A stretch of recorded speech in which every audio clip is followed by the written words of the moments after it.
Over the course of hundreds of years, we have seen racialization and deviant behaviors towards members of the black community, particularly from police. Although appearance deviance seems to be the most prominent in the US in the violation of appearance norms, black members violate social expectations and easily break out of them without meaning to every day and get mistreated or killed because of it. Understand it's not only the clothes they wear, it's who people perceive them to be. You can't strip a human of their skin or their personality like a suit without completely destroying them, because it's based on who they are. In the horrific and unjust murder of George Floyd, we see the prevalent case of deviance, racial profiling, and police brutality. Although it doesn't just begin with the four officers, it began with a report of a fake $20 bill. A report was made on May 25th when Mr. Floyd bought a pack of cigarettes from Cut Foods, a grocery store. A teenager believed the $20 bill he used was counterfeit, and he reported it to the police. George didn't want to give back the cigarettes, and he was accused of being drunk and not in control of himself. Deviance comes in effect here because the clerk failed to make George Floyd behave as he would in the situation.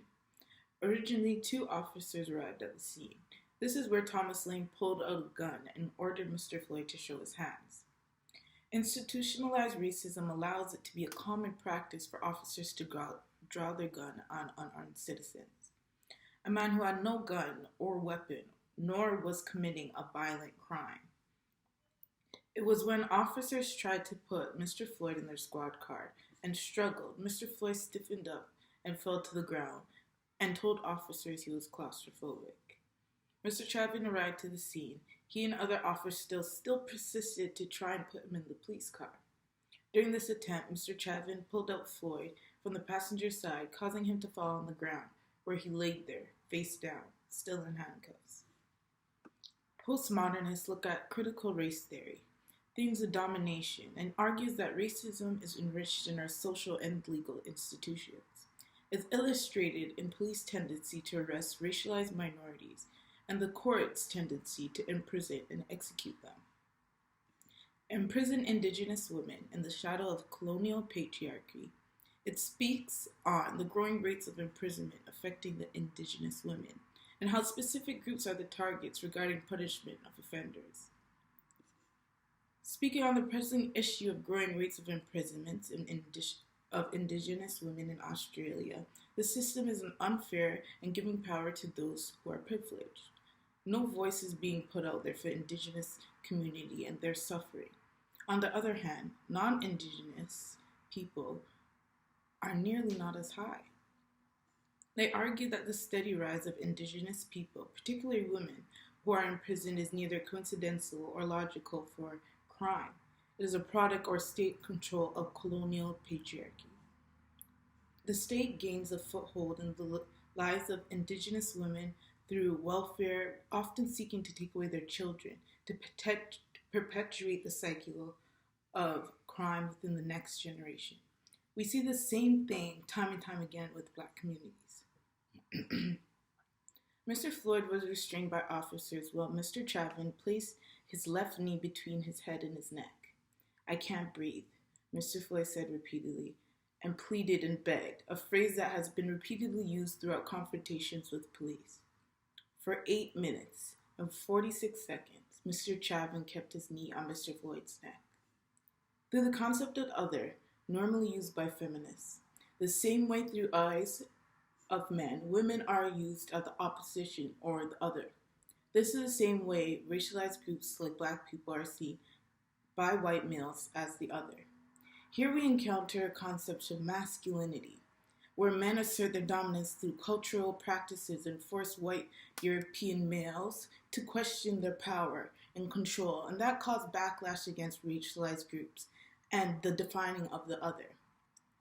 This is actually similar to what happened in Quebec with the passing of Bill 21, forbidding public employees to wear clothing or jewelry that symbolizes a particular religion. In the same way they are restricting their basic rights to symbolize their religion, we're losing our basic rights to be ourselves or to live our everyday lives. Conflict theorists propose the majority groups seek to dominate minorities because it allows them to gain economic advantage to feel superiority.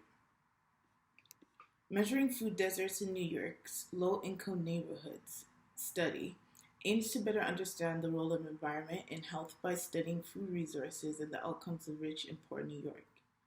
In New York's food desert, there aims to be how much healthy foods you can buy when you get the chance. Desert food is used to refer to the inability of people of color and low income to buy and afford healthy food. Severe desert conditions combined with African Americans were the highest in areas of dietary or poor diabetes, with studies showing the highest rates of chronic disease, obesity, and disease. Studies have shown access to healthy food in urban areas is limited by a range of factors, examples, poverty, and race. Predominantly, African American Black groups have lower proportions of more healthy foods or classified food markets, and predominantly white Blacks had higher portions of healthy food in more supermarkets. In all, George Floyd's death leads to this moral panic, and it's increasingly having a negative impact on society, whereas people are looting, buildings are burning, lockdowns, and all while protests for police misusing their power. And they are misusing their power, the very act that we are trying to protest. The Black Lives Matter organization is prominent in taking a stand and for the public.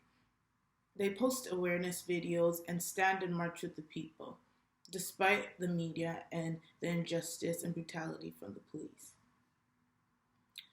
Analysis of genetics show that there's racial differences merely social constructions, but we use physical features to further differentiate from each other. So biologically, there's only one race, the human race. Racialization preserves the idea that physical features are more important than genetics. We can't change every race of cop or person, but we can change the system that gives them power by promoting fairness and equality to all humans, period, no matter what their color is, and creating rules and laws that abide by that. It is the power that allows officers to be inhumane without consequence. We need to promote more multiculturalism within our society, whereas people can accept everyone for who they are and what they look like and what they stand for, and allow everyone to live freely. Black Lives Matter, not only because we're Black, but because we are here.